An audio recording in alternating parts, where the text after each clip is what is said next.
ये खबर KR मंगलम university द्वारा प्रस्तुत की गई है।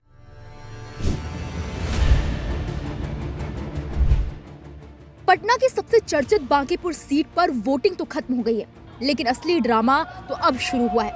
25 उम्मीदवारों की किस्मत अब ईवीएम मशीन में बंद है और नतीजे आने वाले हैं 3 अगस्त को। लेकिन क्या आप जानते हैं, इस बार का चुनाव सिर्फ 3 उम्मीदवारों के बीच नहीं है। ये लड़ाई है पुराने गढ़ को बचाने और नए धमाके के बीच। सबसे पहले समझते हैं कि इस चुनावी पिक्चर के हीरो या फिर ये कह ले कि मुख्य किरदार कौन कौन है। पहली तरफ है भाजपा, जिसने अपना उम्मीदवार बनाया है नीरज कुमार सिन्हा को। बांकीपुर को सालों से भाजपा का अभेद्य किला यानी गढ़ माना जाता रहा है। दूसरी तरफ है राजद यानी आरजेडी, जिसकी उम्मीदवार हैं रेखा गुप्ता। और तीसरी तरफ है जन सुराज से प्रशांत किशोर। जी हाँ, चुनाव रणनीतिकार से नेता बने प्रशांत किशोर खुद मैदान में उतरे हैं। अब आप सोच रहे होंगे कि मुकाबला तो कांटे का होगा। बिल्कुल, लेकिन वोटिंग वाले दिन एक ऐसी चीज हो गई जिसने सब पार्टियों की धड़कनें तेज कर दी हैं। कहानी में असली मोड़ आया वोटिंग प्रतिशत से। 2025 के मुख्य चुनाव में यहाँ करीब 41% वोट पड़े थे, लेकिन उस उपचुनाव में सिर्फ 34%, यानी सीधे सीधे 7% वोट कम पड़े।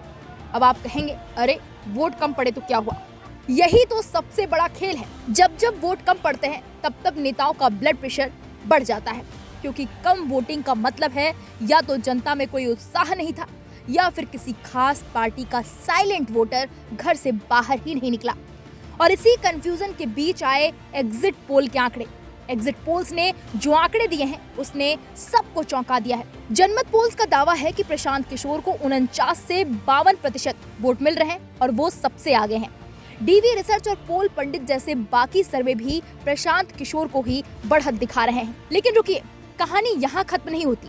राजनीतिक जानकारों का मानना है कि एग्जिट पोल कुछ भी कहें, बांकीपुर में भाजपा को हराना बच्चों का खेल नहीं है। पिछली बार भाजपा के नितिन नवीन ने ये सीट 51,000 से ज्यादा वोटों से जीती थी। और जब वोटिंग कम होती है तो जिस पार्टी का कैडर यानी जमीनी कार्यकर्ता मजबूत होता है, बाजी वही मारता है। और भाजपा का बूथ मैनेजमेंट बहुत तगड़ा माना जाता है। तो अब असली सवाल यही है, क्या प्रशांत किशोर भाजपा और राजद के पारंपरिक वोट बैंक में इतनी बड़ी सेंध लगा पाए हैं कि इतिहास बदल जाए, या फिर भाजपा का मजबूत किला इस बार भी कोई नहीं ढा पाएगा? जवाब के लिए ज्यादा इंतजार नहीं करना है। 3 अगस्त को जब ईवीएम खुलेगी तो दूध का दूध और पानी का पानी हो जाएगा। आपको क्या लगता है, क्या बांकीपुर में कोई बड़ा उलटफेर होने वाला है या भाजपा का गढ़ बरकरार रहेगा? अपनी राय हमें कमेंट सेक्शन में जरूर बताइएगा। बाकी बड़ी खबरों के लिए आप देखते रहिए दैनिक जागरण न्यूज।